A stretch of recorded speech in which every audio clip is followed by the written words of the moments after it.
O som de um soco cortando o ar. O impacto seco. E o silêncio que vem logo depois. Em 1973, o mundo perdeu Bruce Lee, o homem que redefiniu o que era possível dentro e fora de um corpo humano. Mas o que poucos sabem é que, por trás das câmeras, existia um Bruce que ninguém via. Um homem obcecado não apenas em vencer, mas em transcender. O astro, o ícone, o símbolo. Tudo isso era fachada para algo mais profundo. Uma busca quase espiritual pelo domínio total de si mesmo. E é nesse ponto que sua história deixa de ser sobre cinema e passa a ser sobre mistério. Nos bastidores, ele não queria apenas lutar. Queria entender o que fazia o movimento existir.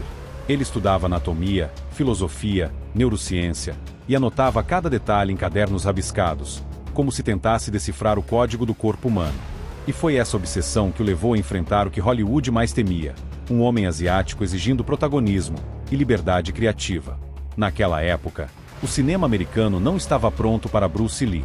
Ele apresentou The Warrior, uma série sobre um artista marcial chinês que viajava pelo Velho Oeste. O projeto era revolucionário, mas os executivos recusaram. O público não está preparado, disseram. Anos depois, o mesmo conceito foi reaproveitado, agora com um ator branco no papel principal, David Carradine.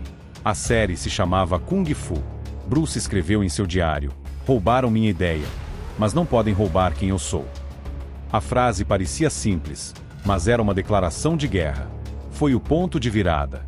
Bruce abandonou Hollywood e voltou para Hong Kong, decidido a provar o que o mundo recusava enxergar. Lá, ele não era apenas um ator. Era o criador. The Big Boss, Fist of Fury, Way of the Dragon.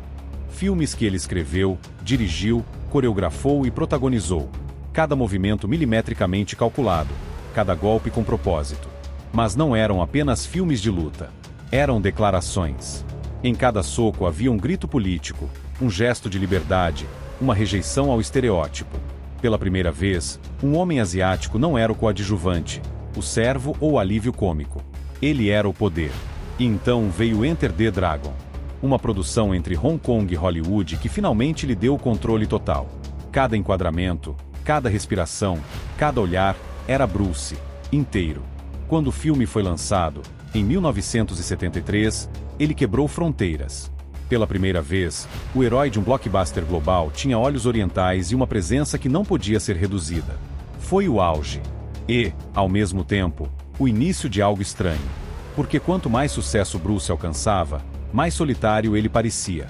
Atrás das câmeras, ele dormia pouco, comia menos e treinava como se estivesse sendo observado por algo invisível. Seus amigos diziam que ele parecia estar perseguindo uma meta impossível. Ele falava em harmonia total entre mente e corpo, como se buscasse um ponto onde o pensamento e o movimento se tornassem uma só coisa. Ele queria se tornar o próprio fluxo, agir antes de pensar. Mas essa busca o levou a um lugar que poucos ousaram explorar. Porque, por trás da glória, havia um segredo. Em sua casa em Kowloon Tong, em Hong Kong, existia um cômodo que ninguém podia entrar. Nem amigos, nem alunos. Apenas ele tinha a chave. Chamavam de o quarto trancado. Durante anos, ninguém soube o que havia lá dentro. E quando, décadas depois, a porta finalmente se abriu, o que foi encontrado não se parecia com o espaço de um artista. Era o laboratório de um cientista do corpo humano. Mas antes de entrarmos nesse quarto e descobrirmos o que Bruce estava realmente criando, é preciso entender o que o levou a esse ponto. O momento em que a fama deixou de ser uma conquista e virou um fardo. Bruce Lee não estava mais tentando ser o melhor lutador do mundo. Ele estava tentando se tornar algo que o mundo ainda não tinha nome para definir. Quando Linda Lee, sua esposa, finalmente abriu a porta do quarto de Bruce, décadas depois de sua morte, o que viu não era um memorial, era uma cápsula do tempo. O ar parecia pesado, como se o espaço ainda estivesse preso na respiração de quem o criou.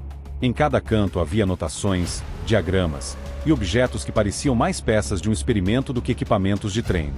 Era o laboratório pessoal de Bruce Lee, e dentro dele, a prova de que sua busca ia muito além do que qualquer pessoa imaginava. Paredes cobertas por folhas manuscritas, escritas em inglês, chinês, japonês e até em símbolos que nem os pesquisadores conseguiram decifrar. Desenhos de fibras musculares, mapas de pressão, instruções para treinar o corpo a responder antes que o pensamento surgisse. E no centro, um objeto estranho, uma estrutura de madeira e metal, algo entre um caixão e uma cápsula. Mas não era um artefato fúnebre. Era um simulador de resistência total. Uma máquina que Bruce projetou para treinar seus reflexos em todas as direções, como se enfrentasse múltiplos oponentes ao mesmo tempo. Ele a usava vendado, confiando apenas na percepção do ar e no som dos próprios movimentos. Gene Lebel, campeão de judô que treinou com Bruce, teria dito uma vez: aquele homem estava inventando coisas que ainda não alcançamos. E não era exagero. Entre as anotações encontradas, havia instruções sobre respiração, controle neural e foco consciente que hoje se aproximam das técnicas usadas por atletas de elite e estudos modernos de neuroplasticidade. Mas na época, nada disso existia. Bruce estava sozinho, à frente do próprio tempo, tentando entender o que ninguém ainda ousava estudar: como romper o limite entre ação e pensamento. Em uma das fitas de áudio recuperadas do quarto, sua voz soava calma, quase meditativa. Ele dizia: dissolva a tensão antes que o músculo se mova. O golpe termina antes que a mente o perceba. Não era filosofia. Era instrução, um método para anular o intervalo entre decisão e reação. Pesquisadores que estudaram seus movimentos mais tarde estimaram que Bruce tinha um tempo de resposta quase impossível, cerca de 0,045 segundos. Mais rápido do que o cérebro humano é capaz de processar conscientemente. Em termos simples, ele se movia antes de pensar.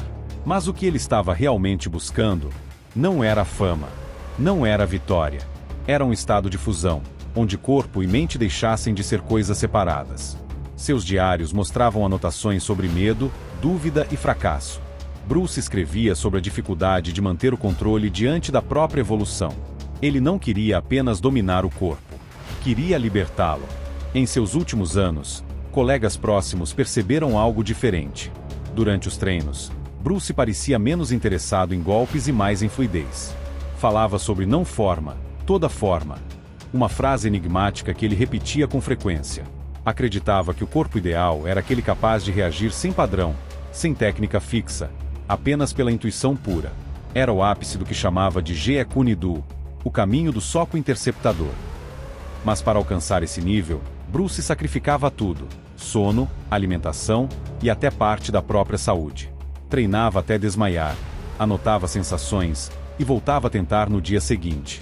Dan Inosanto, um de seus alunos mais próximos, descreveu o que era lutar com ele. Não parecia uma luta. Era como estar dentro de um tornado que decidiu não te atingir. A percepção era quase sobrenatural. Bruce não reagia ao movimento do oponente. Ele se antecipava. Era como se previsse o que estava por vir. E, de certa forma, ele próprio acreditava nisso. Falava em um tipo de consciência corporal total, um sexto sentido físico. E quanto mais dominava esse estado, mais parecia inquieto. Havia algo que ele não dizia, mas que se tornava evidente. Bruce estava treinando para algo que não era um oponente, nem um filme. Era uma meta pessoal, quase espiritual. Ele queria se tornar o próprio movimento. Em uma das últimas páginas de seus cadernos, havia apenas 3 palavras: no forme. All form. Sem forma. Todas as formas. Uma mensagem que parecia resumir toda a sua filosofia, mas também algo mais: uma premonição. Como se Bruce soubesse que estava se aproximando de um limite invisível, algo que o corpo humano talvez não pudesse sustentar. E o destino não demoraria a provar isso. Porque pouco tempo depois, durante um treino aparentemente comum, uma simples demonstração de cortesia se transformou em um dos episódios mais enigmáticos e assustadores de sua carreira. Um gesto inocente, e uma força que ele próprio não conseguiu conter. Aquele dia deveria ser só mais uma demonstração. Bruce estava cercado de amigos, alunos e curiosos que queriam ver de perto o homem que parecia desafiar as leis da física. Entre eles estava Bob Baker, um veterano das artes marciais, acostumado com dor e impacto. O clima era leve, quase descontraído. Bruce riu, colocou a mão sobre o ombro de Baker, e o mundo pareceu parar por um instante. Um estalo seco, quase imperceptível. Depois, o som de algo cedendo. Bob caiu no chão, o braço pendendo num ângulo impossível. O silêncio foi total. O que havia começado como um gesto de camaradagem, um simples toque, terminou com o ombro de um homem deslocado, e uma sala inteira em choque. Bruce ficou imóvel. Ele, o homem que controlava cada músculo, cada respiração, olhava para as próprias mãos como se não as reconhecesse. Os médicos de UCLA mais tarde compararam a lesão de Baker a um trauma de colisão de carro. Os exames mostraram o osso deslocado 2 centímetros fora da articulação e ligamentos rasgados por dentro, como se algo tivesse explodido. Bruce acompanhou o amigo durante todo o tratamento. Pagou as despesas, assistiu a sessões de fisioterapia, mas carregava no olhar algo que ninguém conseguia nomear. Não era culpa. Era medo. Medo de que seu domínio tivesse ultrapassado o ponto de retorno. Medo de que o corpo, agora tão refinado, tão rápido e tão poderoso, tivesse deixado de obedecer à mente.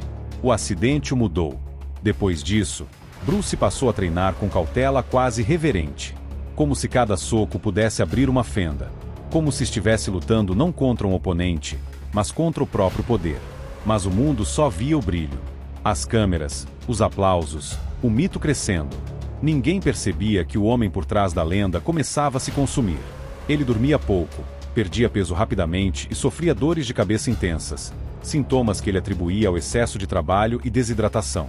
Mesmo assim, continuava. Filmava durante o dia, escrevia à noite, e treinava até que o corpo não suportasse mais. E então veio Enter the Dragon. O auge. A fusão entre o cinema oriental e o ocidental, o triunfo absoluto de tudo que Bruce havia sonhado. Mas nos bastidores, algo já estava errado. Durante uma dublagem, ele desmaiou no estúdio. Recuperou-se rápido, riu do ocorrido, mas os exames mostraram um edema cerebral, um inchaço que os médicos controlaram, sem compreender totalmente a causa. 3 meses depois, em 20 de julho de 1973, Bruce Lee não acordou. Tinha apenas 32 anos. A notícia se espalhou como um raio. Milhões em choque.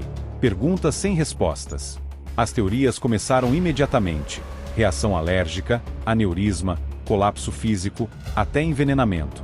Mas nenhuma explicação parecia convincente o bastante. Como um corpo treinado até o extremo da perfeição pôde simplesmente falhar? Alguns especialistas sugeriram que Bruce havia ultrapassado o ponto de equilíbrio fisiológico, um estado em que o corpo se torna tão condicionado, tão eficiente, que qualquer pequena falha se transforma em colapso total. Outros acreditam que a resposta está na própria filosofia dele, a tentativa de anular o intervalo entre corpo e mente. Bruce queria agir antes de pensar, e talvez, de alguma forma, tenha conseguido. Mas o preço foi a própria fronteira da consciência. Anos depois, cientistas analisaram gravações e medições de seus movimentos. Os resultados eram desconcertantes. Reações mais rápidas que qualquer atleta registrado, força gerada em frações de segundo e coordenação que beiravam o impossível. Bruce Lee não apenas dominou o corpo humano, ele o redefiniu. E talvez o corpo, incapaz de sustentar essa redefinição, tenha simplesmente se desligado. Seu legado, porém, não se apagou. 2 anos após sua morte, Hollywood finalmente compreendeu o que ele havia feito. Sem Bruce, não haveria Jackie Chan, Jet Li, Donnie Yen, nem mesmo Keanu Reeves em Matrix. Foi ele quem ensinou ao Ocidente que artes marciais não eram espetáculo, mas filosofia em movimento. E, mais profundamente, que o verdadeiro combate nunca é contra o outro, mas contra si mesmo. Em um de seus últimos escritos, Bruce deixou uma frase que hoje parece um epitáfio involuntário. Não temo o homem que treinou 10.000 chutes uma vez, mas temo o homem que treinou um chute 10.000 vezes. Era sobre foco, disciplina e domínio, mas também sobre obsessão. Porque Bruce Lee viveu cada dia como se o corpo fosse um experimento, e a alma, o campo de teste. E talvez, no final, ele tenha descoberto o que tanto procurava, o ponto onde movimento e pensamento se fundem, o instante em que o humano toca o impossível. O problema é que ninguém pode permanecer nesse estado por muito tempo. Bruce alcançou a perfeição, e a perfeição, às vezes, é letal. Hoje, quando se assiste a um de seus filmes, há sempre aquele momento em que o tempo parece parar. O soco, o olhar, o silêncio depois do impacto. Não é apenas técnica, é presença. É o corpo dizendo que a linguagem ainda não aprendeu a traduzir. E talvez seja isso que torna Bruce Lee eterno. Ele não lutava apenas para vencer, lutava para existir além do limite.